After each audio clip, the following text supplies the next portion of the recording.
এই গণঅভ্যুত্থানের মধ্য দিয়ে এই ইনসাফ কায়েম কমিটি একটা বিকল্প রাজনৈতিক নেতৃত্ব গড়ে তুলবে, যেটা তাদের জন্য হয়তো একসময় একটা হুমকির কারণ হয়ে যেতে পারে। এই কারণে আর দলও মনে করলো আমরা আমাদের দল ভেঙে ফেলবো, সেই কারণে আমার বিরুদ্ধে ব্যবস্থা নেওয়া হয়েছে। বলেছে পেশাজীবীদের কেন পৃথক আন্দোলনের প্রয়োজন। অথচ বেগম খালেদা জিয়া আমাদেরকে তার সঙ্গে আমাদের যোগাযোগ ছিল এবং তিনি সমর্থন করেছে। তো এটার কারণে দলের সঙ্গে আবার এটা ঘটে। কিন্তু আমরা যে কথাটা বলেছিলাম যে প্রথমে অরাজনৈতিক গণঅভ্যুত্থানের সূচনা হোক, এটার সমাপ্তি হবে রাজনৈতিক গণঅভ্যুত্থানের মধ্যে। বাস্তবে কি হলো?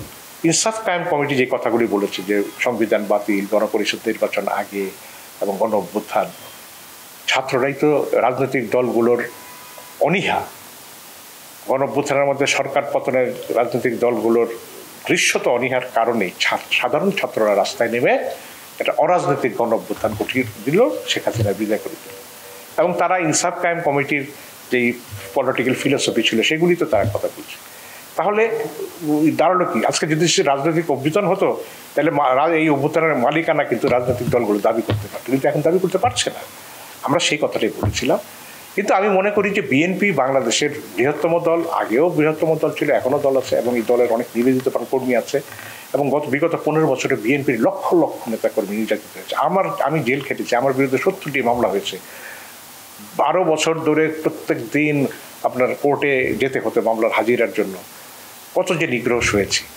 এবং এই বিএনপির কর্মীরা, আমি মনে করি যে বাংলাদেশে তারা যে নির্যাতন হয়েছে, পৃথিবীতে এরকম একটি নির্যাতনের পর্ব ফ্যাসিবাদ এবং নিকৃষ্ট ফ্যাসিবাদের তারা এটা কোথাও ঘটেছে বলে আমি চাই না। এবং খালেদা যে নিজেই তো যেভাবে নির্যাতিত হয়েছেন, আমরা তো কিছু করতে পারিনি তার জন্য, তার মুক্তির জন্য।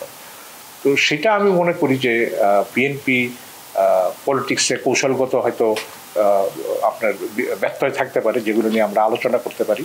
এটাকে মুক্তভাবেই এই আত্মমূল্যায়নটা করা উচিত। বিএনপির যে মূল্যায়নটা হওয়া উচিত ছিল, যে আমরা যেটা 80 দশকে খালেদা জিয়া 82 সালে পলিটিক্সে এসছেন, 8 বছরের মধ্যে তিনি গণঅভ্যুত্থান করে ফেলছেন। তো সেখানে 15 বছরে আমরা একটা গণঅভ্যুত্থান করতে পারি।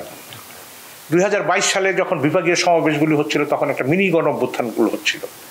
মানুষ নদী সাঁতরে সমাবেশে যোগ দিচ্ছে, 20 মাইল হেঁটে যোগ দিচ্ছে। সেই টেম্পোটা হঠাৎ করে কোথায় চলে গেল? এই বিষয়গুলো আমাদের আত্মমূল্যায়ন হওয়া উচিত।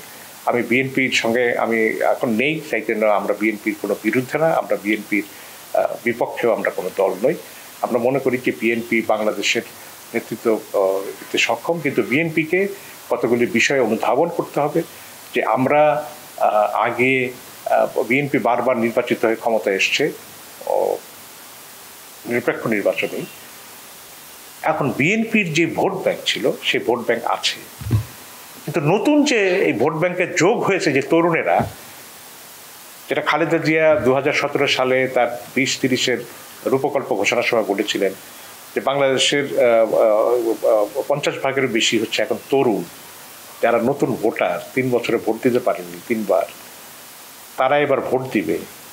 তাদের মন মেজাজ কিন্তু আমরা যেরকম শেখ মুজিবুর রহমান, জিয়াউর রহমান, মানে ভাসানী, কত আবেগের দ্বারা আমাদের মধ্যে আবেগ আছে, তো এইসব নতুনদের মধ্যে কোনো রাজনৈতিক দলের প্রতি অন্ধ আনুগত্য নেই, আবেগও নেই। তারা নতুন বাংলাদেশ দেখতে চায়। এদের মন মর্জির উপরেই কিন্তু আগামী ইলেকশনের ফলাফল নির্ভর করবে। অর্থাৎ বিএনপির এটা বোঝা উচিত যে তারা যেই কথাগুলি বলছে, ইভেন সংস্কারের ব্যাপারে আমি বলবো, বিএনপি সংস্কারের চাইতে দ্রুত নির্বাচনে যে প্রত্যাশা করে, যদি সংস্কার ছাড়া নির্বাচন হয় তাহলে বাংলাদেশে আরো গণঅভ্যুত্থান করবে। কারণ গণঅভ্যুত্থানের মূল লক্ষ্য ছিল ফ্যাসিবাদ বিলোপে সংস্কারকে যদি আপনি অ্যালাউ না করেন, বা আপনি একটা লিমিটেড নামকা অবস্থাতে আলংকারিক সংস্কার করে বলে যে নির্বাচনে গেলাম, তাহলে দেখবেন যে সেই নির্বাচন চাইতেও গণঅভ্যুত্থানের সম্ভাবনা অনেক বেশি হয়ে যাবে।